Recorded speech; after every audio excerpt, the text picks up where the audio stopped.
So if I experience that sadness, I pursue or go towards consumption of products to make me feel happy.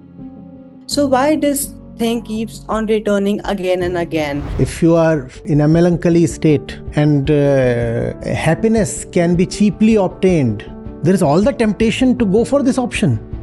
I'm depressed for existential reasons, so I go for bhel puri. What kind of solution is this? Love yourself enough to give yourself the highest. Don't settle for anything lower or lesser.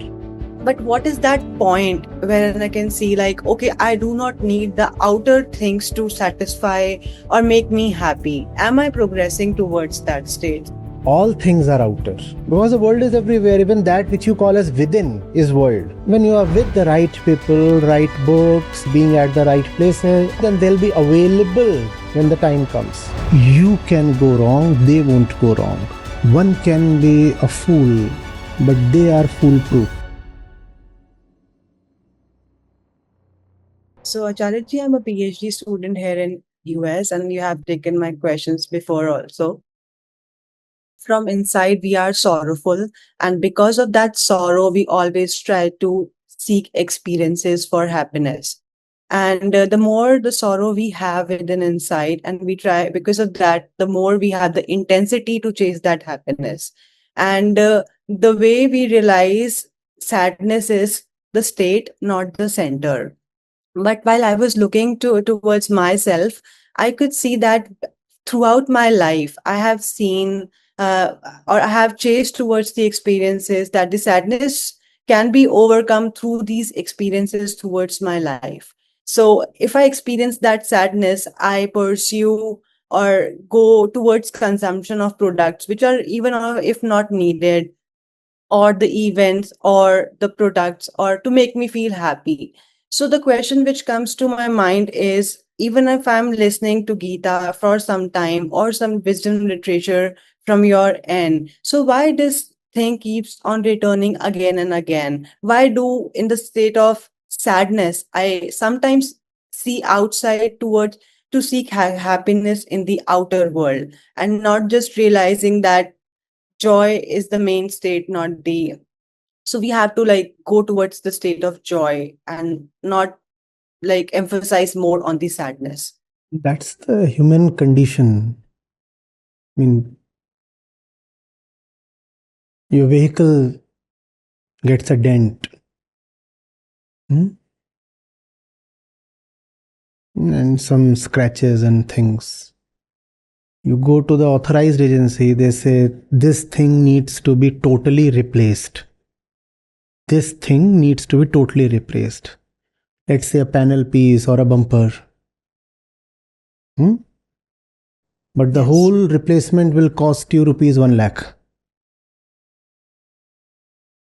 And then you go to some shady vendor, random denting painting salon, and they say I can do the job, a cheap kind of fix, only for rupees 15,000.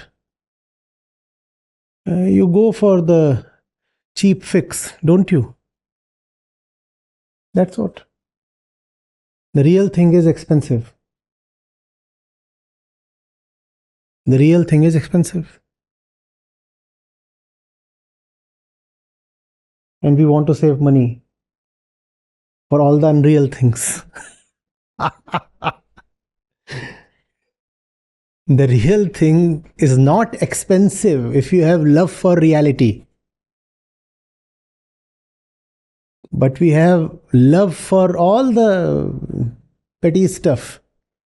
So we want to steal resources from the real thing so that they can be spent on all the nonsense. When you say, I don't have the budget for such a thing, it's the budget that you don't have, not the money. You have the money, but not the budget. Why? Because your budget is dedicated to some nonsense. I'm talking of the inner budget, not the thing in the pocket. The inner resources, the inner dedication, the mind space, if you may. That is reserved for some nonsense, so that cannot be given to the real thing. If you are in a melancholy state and happiness can be cheaply obtained by just watching a TV show or having a samosa or something, there is all the temptation to go for this option. And one says, fine, what's bothering me is the state, not the center. So if I can somehow fix my state, I'm done. And the state can be fixed using some cheap means. We opt for that. Just that after a while we discover that nothing has been fixed. The state was an imposter. The state was just a false front. The real problem is deeper, and the real problem has not been addressed at all.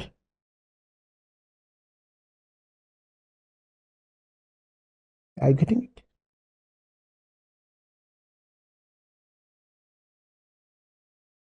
You must have self-love, which is equivalent to having love for the highest. You cannot have self-love or self-respect if you do not have love and respect for the highest. If you say you're a self-respecting person, but you do not respect the highest, then you're not respecting yourself. You're just respecting some little and lowly part of yourselves, which is not self-respect at all then, right?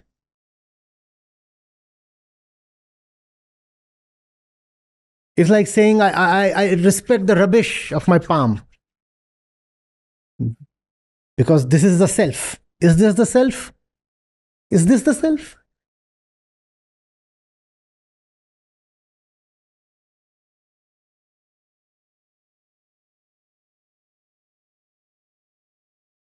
When you have real self-respect, then you give yourself the highest.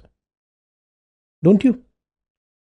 You won't give yourself some cheap thing. I'm depressed for existential reasons, so I go for bhel puri. What kind of solution is this?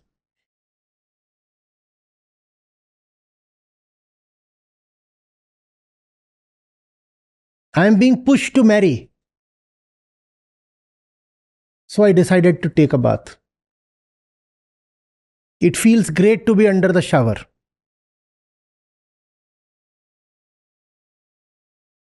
Problem solved. And after the bath, I feel sleepy. So I'll snore for 3 hours. Problem totally solved. What kind of solutions are these?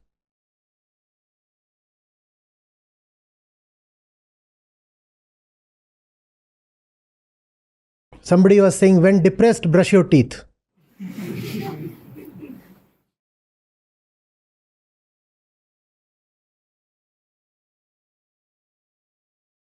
Special toothpaste with antidepressants.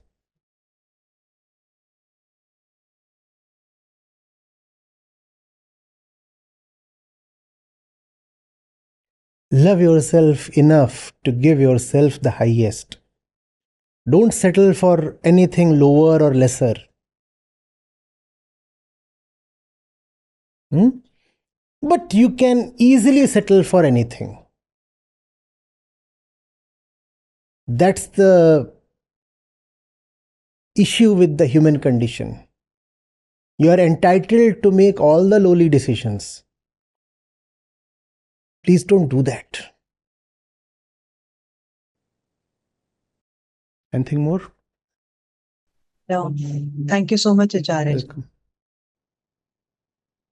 Just download the Acharya Prashant app, and there you go to the community section, and you have live testimonials streaming in at the rate of 1 every 5 minutes. I'm seeing lives change in thousands, if not millions, every day in front of my own eyes. We are doing it. Right. We have actually done it. Join the community of more than 2 lakh participants on the Acharya Prashant app. Your first month is completely free. You'll get full access to Gita mission.